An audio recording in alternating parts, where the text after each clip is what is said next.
കണ്ണൂർ അന്താരാഷ്ട്ര വിമാനത്താവളത്തിൽ ആദ്യ വിമാനം ഇറങ്ങി. വ്യോമസേനയുടെ ചെറുവിമാനമായ ഡോണിയറാണ് പരീക്ഷണ പറക്കലിനായി വിമാനത്താവളത്തിലെത്തിയത്.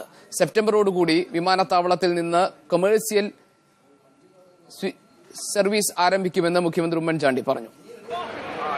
മട്ടന്നൂർ വിമാനത്താവളത്തിൽ ആദ്യ വിമാനമിറങ്ങാൻ ആയിരങ്ങളാണ് കാത്തുനിന്നത്. ഒടുവിൽ 9 മണി കഴിഞ്ഞപ്പോൾ വ്യോമസേനയുടെ ഡോണിയർ എന്ന ചെറുവിമാനമെത്തി. വിമാനത്താവളത്തെ വലം വെച്ച് വിമാനം റൺവേയെ തൊട്ടപ്പോൾ നാട്ടുകാർക്കും ആവേശം. മുഖ്യമന്ത്രി ഉമ്മൻചാണ്ടിയും മന്ത്രിമാരായ KC Joseph, K Babu, KP Mohanan, Aryadan Muhammad എന്നിവരും റൺവേയിൽ വ്യോമസേന ഉദ്യോഗസ്ഥരെ സ്വീകരിക്കാനുണ്ടായിരുന്നു. പരീക്ഷണ പറക്കൽ ചടങ്ങിന്റെ ഉദ്ഘാടനം മുഖ്യമന്ത്രി ഉമ്മൻചാണ്ടി നിർവഹിച്ചു.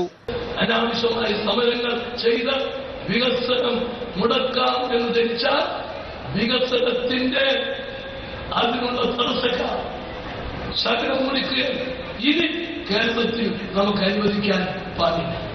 വിമാനത്താവളത്തിന്റെ മതിൽ നിർമ്മിച്ച ഉദ്ഘാടനം നടത്തിയവർക്ക് ഈ ചടങ്ങിനെ വിമർശിക്കാൻ അർഹതയില്ലെന്ന് മന്ത്രി K ബാബു പറഞ്ഞു.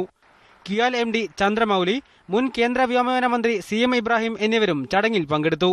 CPMന്റെ നേതൃത്വത്തിൽ മട്ടന്നൂരിൽ പ്രതിഷേധ കൂട്ടായ്മയും സംഘടിപ്പിച്ചിരുന്നു. പണി പൂർത്തിയാകാതെ വിമാനത്താവളം ഉദ്ഘാടനം ചെയ്ത സർക്കാർ തെരഞ്ഞെടുപ്പ് സ്റ്റണ്ട് നടത്തുകയായിരുന്നുവെന്നാണ് CPMന്റെ ആരോപണം. ഉത്തര മലബാറിന്റെ വികസന സ്വപ്നങ്ങൾക്ക് കരുത്തേക്കിക്കൊണ്ടാണ് ഈ വിമാനം ഇവിടെ നിന്നും പറന്നുയരുന്നത്. ക്യാമറ പേഴ്സൺ സനോജ് കുമാർ ബേപ്പൂരിനും ശ്രീജിത്ത് കണ്ണൂരിനുമൊപ്പം PL കിരൺ, മീഡിയ 1 കണ്ണൂർ.